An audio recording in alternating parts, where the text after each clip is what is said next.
Welcome to Executive Insights. My guest today is Sarah Shortreed, EVP and CTO with ATCO. In this episode, we discuss many interesting topics, including Sarah's role as a progressive CTO, ATCO's digital transformation journey, and how Sarah's background in engineering and business has benefited her leadership style. We also explore Sarah's perspective about supporting women in technology. Lastly, I asked Sarah what her non-negotiables are when it comes to harmonizing life and work priorities. Hi, Sarah. Great to see you and welcome to Executive Insights. Hey, Nasheen. How are you doing today?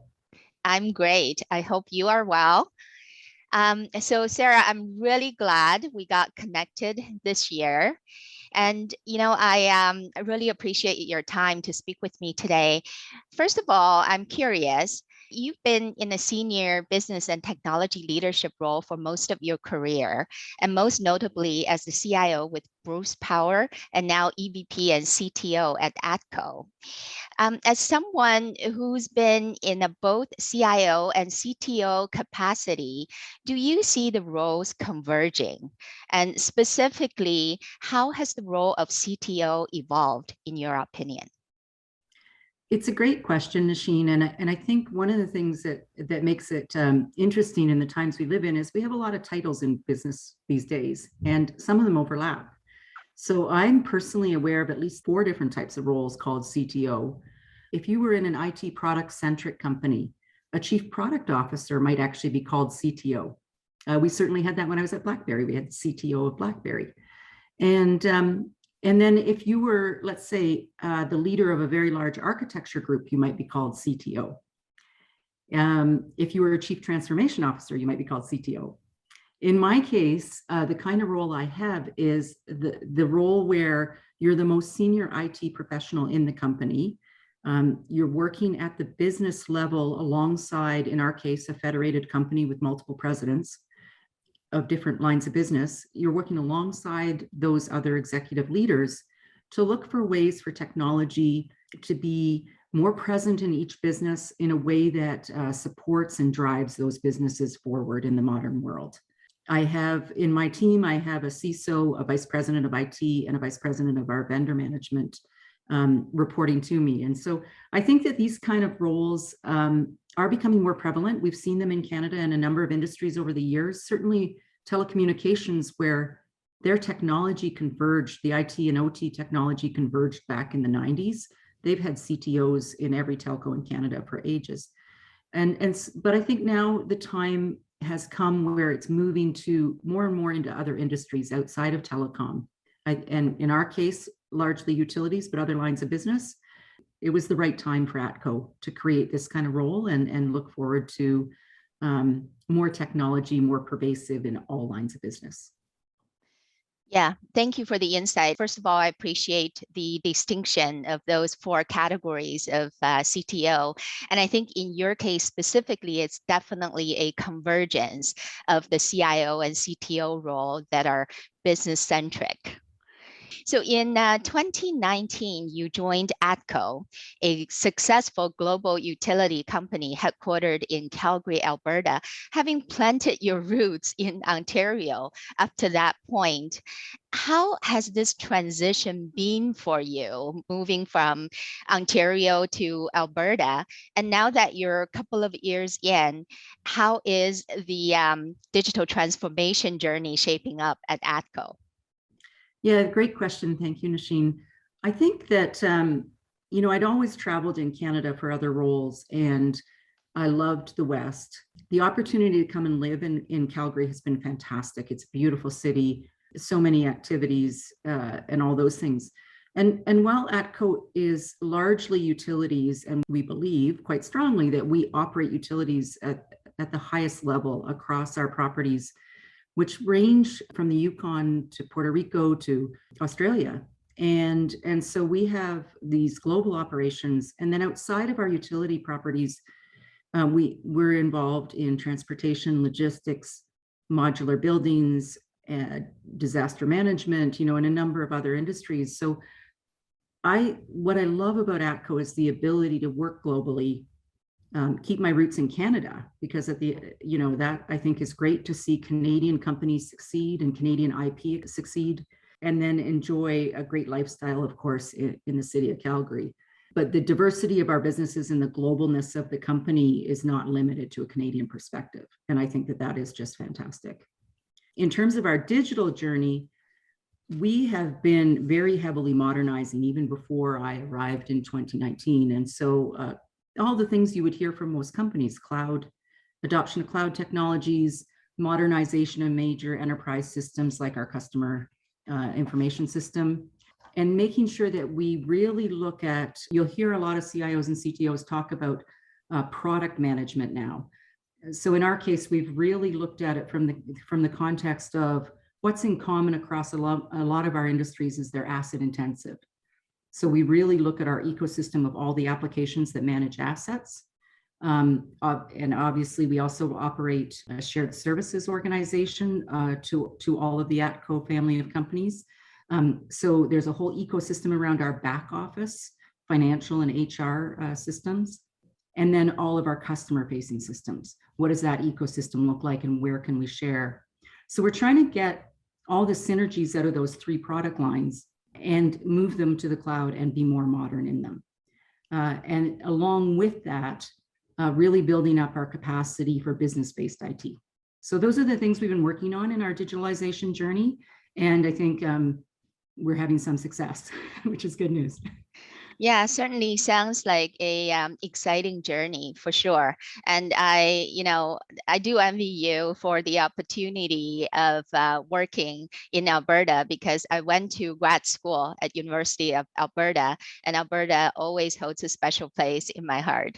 And speaking of university, Sarah, you have a background in both engineering and business, and that is a perfect blend for a modern C-suite executive leading the technology portfolio. How do you apply those assets to developing talent, building teams, and furthering C-suite collaboration? Another great question. So I think you're right. I trained as an engineer, and I worked in my early career in the field, with a hard hat and pickup truck and those kinds of things, supervising pipeline construction projects in Southern Ontario. And so I think that taught me the value of the work of building the infrastructure of Canada. So what goes into the ability for us as Canadians to enjoy our lifestyle, right? It's, advanced highway systems, well-maintained infrastructure of telecommunications and utilities. These are the things that we take for granted in our country. And I think by performing those kinds of roles in the field as a young engineer, I had good exposure to what makes the country work on a physical level. And then the second phase of my career, I went into management consulting. And so I was working with companies on strategy advice that almost always resulted in adoption of new computer systems. When you say, as a company, we want to get closer to our customers, well, you probably need a customer information system to manage the data related to getting closer to your customers. That then transitioned me to the world of, as you mentioned in the intro, CIO type roles. So that evolution, I think it gives you the ability to think about teams as non-stovepiped. People's careers and information and the way that we work in companies is not how it was 20 or 30 years ago. There's a lot of lateral movement. There's a lot of understanding of the end-to-end process. And when we work on building teams or conceptualizing projects, we have to take those things into account. We really have to think about the end-to-end world. We have to think about alignment to strategy. We have to think about use of technology, and we have to wrap it all up with the effort of people working in a collaborative manner. And so I think that's, I've just had the good fortune through my career to get a lot of exposure to a lot of industries, a lot of different strategies. And then when I try and work on conceptualizing a project or an initiative, I can bring all those things to bear. That is such an amazing career progression. And when you can take all the learnings along the way and put that into what you do in terms of team building and collaboration. And that is fantastic. So Sarah, I want to explore a little bit about your passion, because I've tuned into your talks and presentations, and I know that you're passionate about supporting the cause of advancing women in technology and engineering. So I think, as a society, we've certainly come a long way if I take a generational lens in particular, all the way from creating the awareness of the profession at the grassroots level to hiring and promoting women at workplace. But sadly, the progress has been slow and hampered a great deal by the pandemic. How do we reset and move up the dial? One of the things I like about the information technology space is you can come into this industry from any background, any undergraduate education, college education. In fact, there are pathways to technology without any post-secondary education. Micro learning, some of the credentials offered by the big technology firms on their websites, people can earn these credentials at home. And so that's what I love about information technology. It's very approachable. And as an industry, we can see the market demand. The labor market for IT skills, cyber skills, et cetera, is growing and will continue to grow. So I think we have pathways to help people get into these incredibly rewarding and high-paying careers.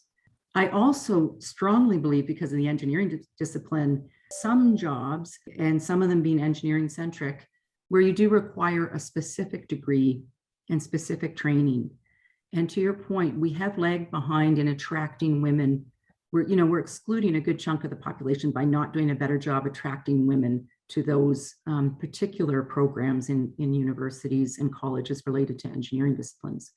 So of course, I'm always willing to reach out to young people and talk to individuals or groups and say, hey, these are fantastic careers. If you have an interest in changing the way the world works, there's a great route to that through engineering. And if that's not your angle that you want to go after, then there's all these fantastic IT careers as well that have that same opportunity to change the way the world works. And that is a fantastic opportunity. As we know, the pandemic disproportionately affected women as opposed to men because of the traditional roles at home that kicked in as part of the pandemic, as part of some of the industries that were affected in the pandemic, where industries where women were working. And you're right, we have to reset that. But the good news is that those pathways are out there. If people are looking to change industries, they can work through their local colleges, or like I said, through some of the big tech firms, programs on the internet, and they can change their pathway. And we should all be out there singing from the rooftops and telling people what great careers these are. Yeah, I agree. I think, you're absolutely right. There are pathways and there's definitely demand.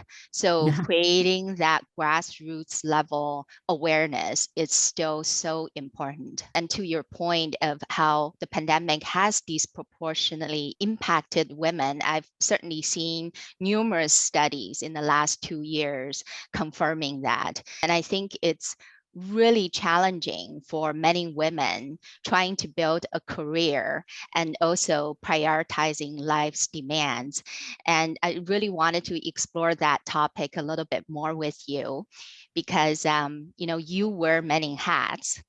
And sometimes the perception of a superwoman who does it all and has it all can be both inspiring and discouraging to women who are trying to juggle different balls in the air and having to make really tough decisions. So I would like to unpack that notion of perfection and reflect on your key learnings. How do you navigate through it all and still come out ahead? Recently I read an article by Ariana Huffington and Jen Fisher about the work-life integration instead of work-life balance. And they introduced this concept of figuring out what are our non-negotiables. So I'd like to ask you, what are your non-negotiables that you must prioritize no matter what? But yeah, another fantastic question, because I know on the surface, when you meet someone and you see their job title or you see, what they do for a living, we make all kinds of assumptions about people. And so it's important that we recognize that people are not superhuman. People have lives and they have conflict in those lives or other things going on. I know that one of the things that helped me navigate it was early in my career, a really smart HR department had a really fantastic form that asked me to prioritize the 3 things that meant the most to me in coming to work. What made me get up and come to work every morning? And forcing me to go through that simple process of writing down 3 bullets has stuck with me for the 20 odd years since. The 3 bullets I wrote down were, I want to work on complex problems. I want to work with fun people that I like working with. And I want to have a life.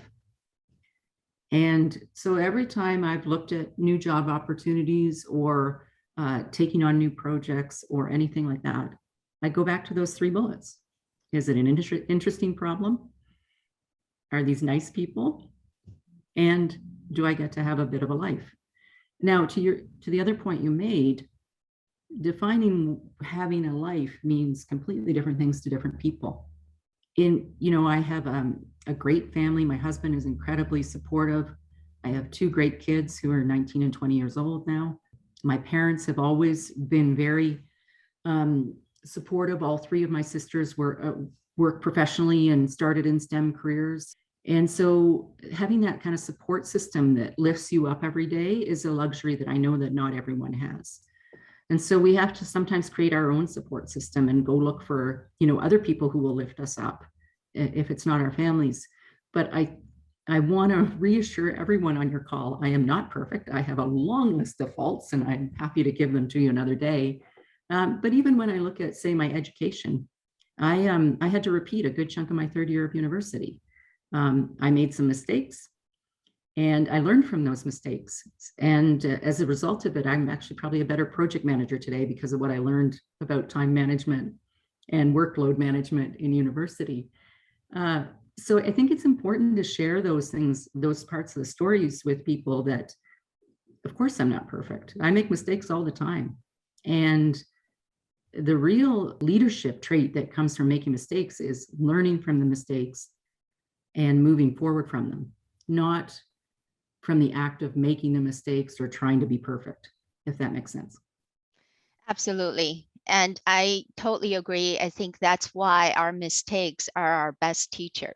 I appreciate your being so transparent and honest in sharing your story. No one is perfect and we all make mistakes. And the difference is, do you learn from your mistakes and improve? And I especially love the 3 bullets that you give. And I think, that's a great framework, great little framework that, makes us pause and think about our day when we get up is, am I going to be challenged? Am I going to be surrounded by great people that I love to work with? Because those people, sometimes we spend more time with them than our own families. And is this going to imbalance my life's priorities? And so thank you so much, Sarah. I really appreciate it. And I think this is such an inspiring and insightful conversation. And I appreciate your time.